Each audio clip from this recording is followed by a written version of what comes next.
فقیروں کا ذکر کیا گیا ہے کہ جو شرم کے مارے تم سے مانگتے نہیں وہ حقیقت میں فقیر ہے، حیا کی وجہ سے تمہارے پاس ہاتھ نہیں پھیلاتے وہ حقیقت میں فقیر ہیں، اور ان کو دینے پر اللہ نے تمہارے بہت بڑے اجر کا وعدہ فرمایا۔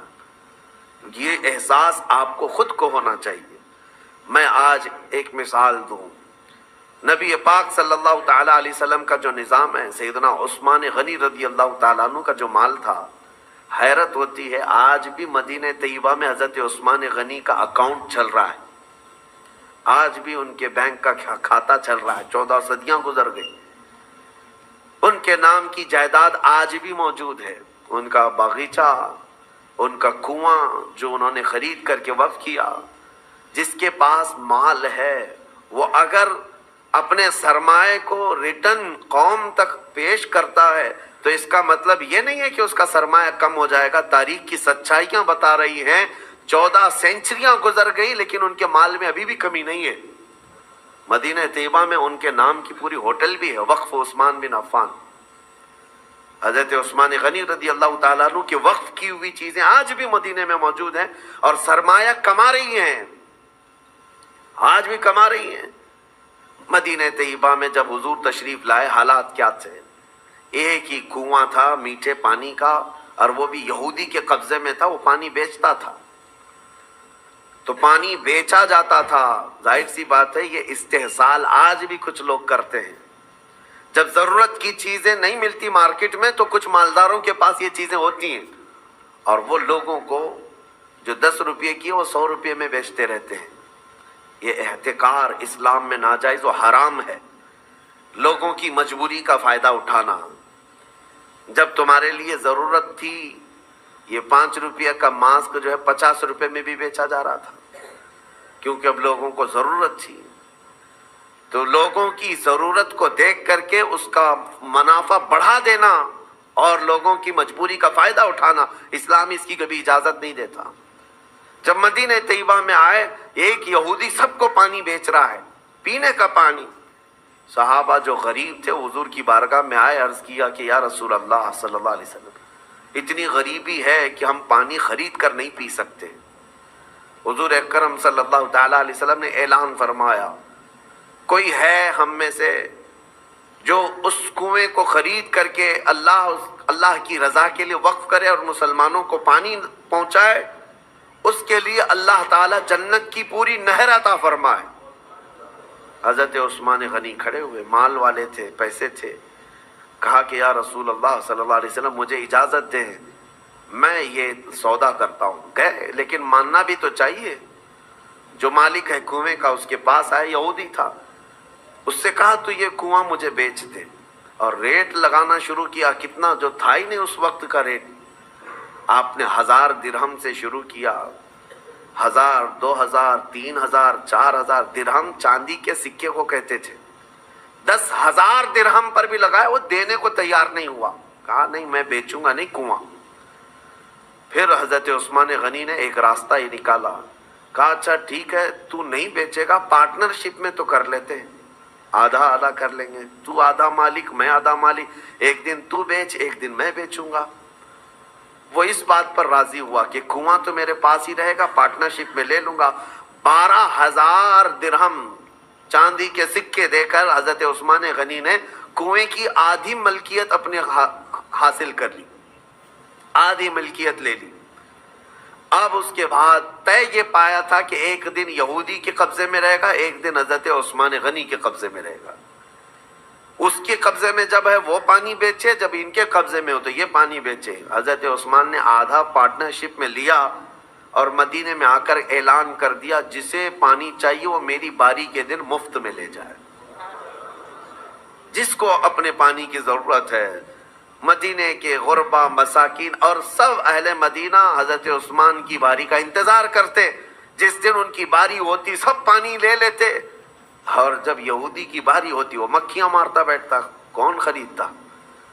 جب پانی مفت میں تقسیم ہو رہا ہو تو پیسے دے کر اس سے کون لیتا؟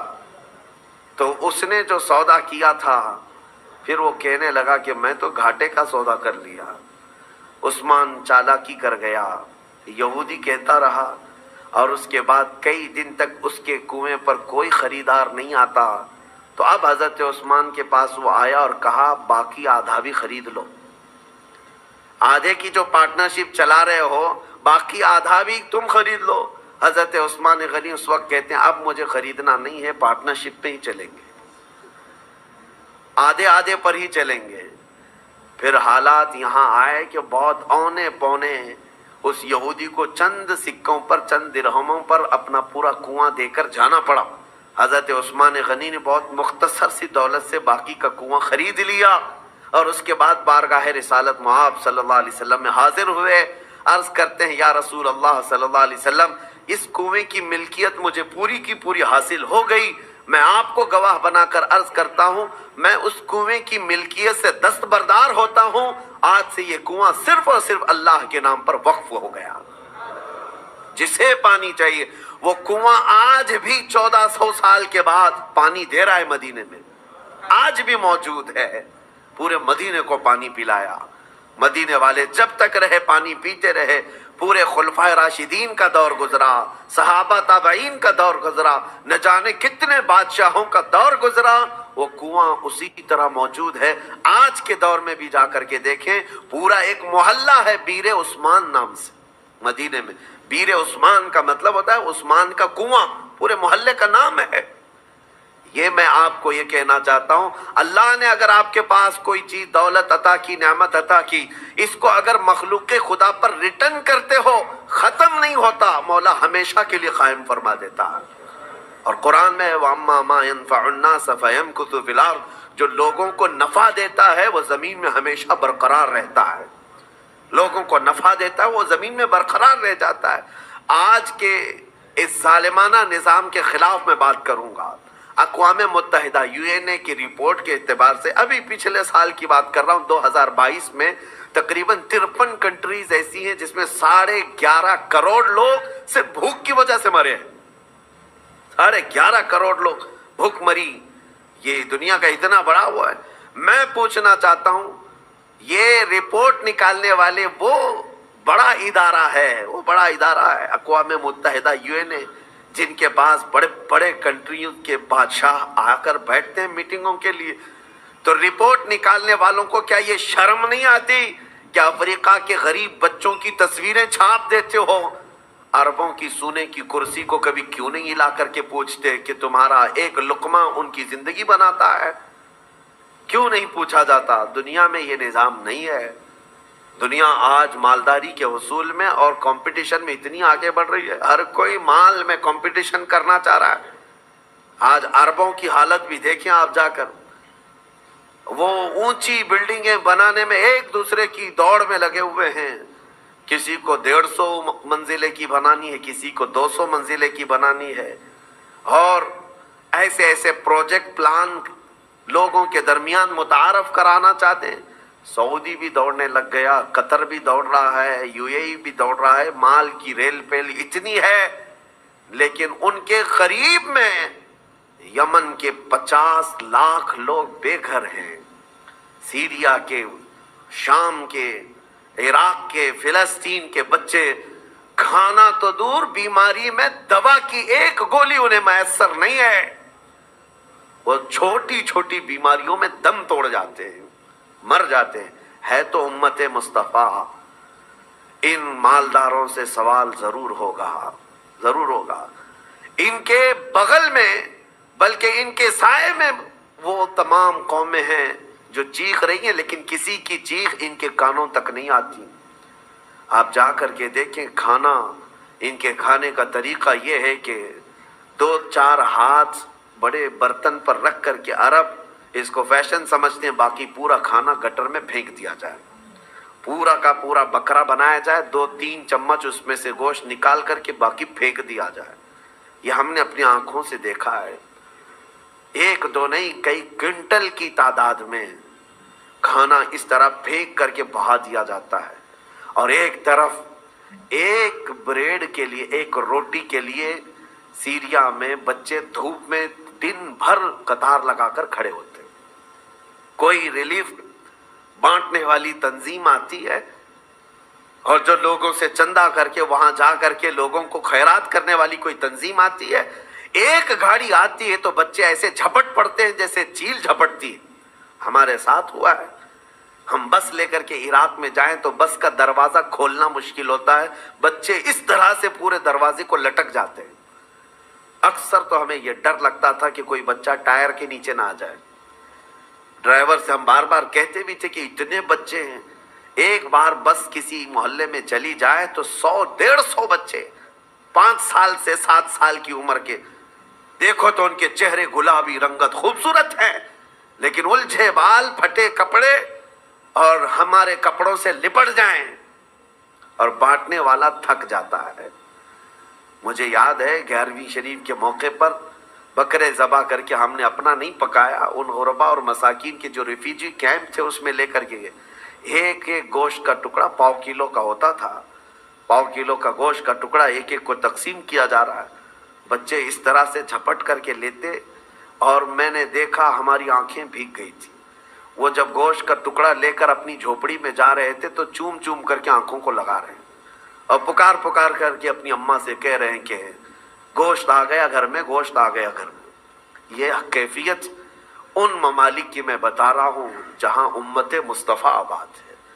میرے عزیزو، یہ درد اس لیے کہہ رہا ہوں، ایک طرف سرمایہ دارانہ نظام ہے، اربوں کی پیسوں کی ریل پیل، دیکھو ان کو سونے کی کرسیاں بنانا ہے، سونے کے کموڈ بنانا ہے، ان کو لگژری گاڑیوں کا کلیکشن جمع کرنا ہے، اور کوئی امریکہ اور سپر پاور کنٹری کا کوئی بادشاہ آئے، کوئی بڑا لیڈر آئے تو اس کو سونے کی زنجیروں سے اور اس کو گفٹ سے بھر دینا ہے، لیکن ایک غریب کو 2 لقمے کھلانے کی ان کے اندر توفیق نہیں۔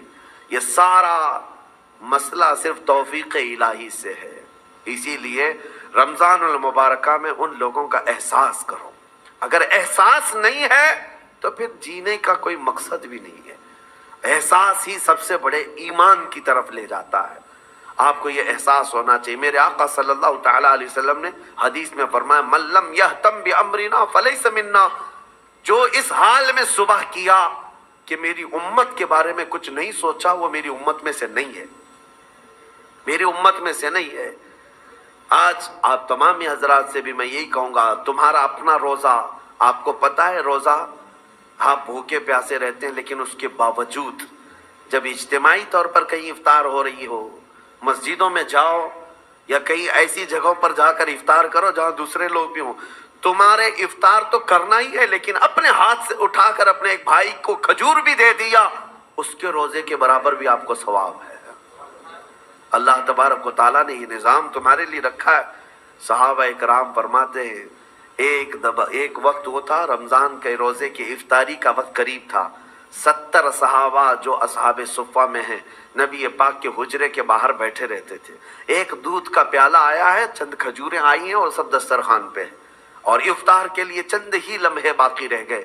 نبی پاک صلی اللہ علیہ وسلم نے اپنے حجرے میں اندر دیکھا، حضرت عائشہ سے کہا کہ عائشہ باہر نظر کرو، کوئی باقی تو نہیں رہ گیا، کوئی مسافر، کوئی اجنبی تو نہیں ہے۔ حضرت عائشہ کہتی ہیں وہ کھڑکی سے اندر سے جھانک کر دیکھتی ہیں، جنت البقیع قبرستان حضور کے حجرے سے تھوڑی دور پہ ہے، ایک درخت تھا غرقد کا، اس درخت کے نیچے کوئی ایک مسافر آیا ہے اور الجھے ہوئے بال ہیں، کہیں لمبے سفر سے آیا، وہ اپنی سواری کو باندھ رہا۔ حضرت عائشہ نے کہا یا رسول اللہ صلی اللہ علیہ وسلم، کوئی دور کا مسافر لگتا ہے اور غرقد کے نیچے کھڑا ہے، افطار کرنے کے لیے میرے آقا بیٹھے، چند لمحے باقی رہ گئے تھے۔ صحابہ کہتے ہیں حضور دسترخوان چھوڑ کر اٹھ گئے، میرے آقا دسترخوان چھوڑ کر اٹھ گئے اور چل کر کے گئے، اور جب اس کے پاس گئے تو اس سے پوچھا کہاں سے آئے، وہ بڑا لمبا سفر کر کے آیا تھا، اور حضور اکرم صلی اللہ تعالیٰ علیہ وسلم نے اس سے پوچھا کہ یہاں آنے کا مقصد کیا ہے؟ آنے والے نے کہا میں محمد صلی اللہ علیہ وسلم سے ملاقات کے لیے آیا ہوں، میں انہیں دیکھنے آیا ہوں۔ حضور نے ہاتھ پکڑ کر طلب کیا کہ چلو ہمارے ساتھ، اور حضور اکرم صلی اللہ تعالیٰ علیہ وسلم لا کر کے اس کو دسترخوان پر بٹھائے، اور جب دسترخوان پر بیٹھا ایک دودھ کا پیالہ تھا، حضور نے پیش کیا، وہ آیا ہوا مسافر پورا دودھ پی گیا۔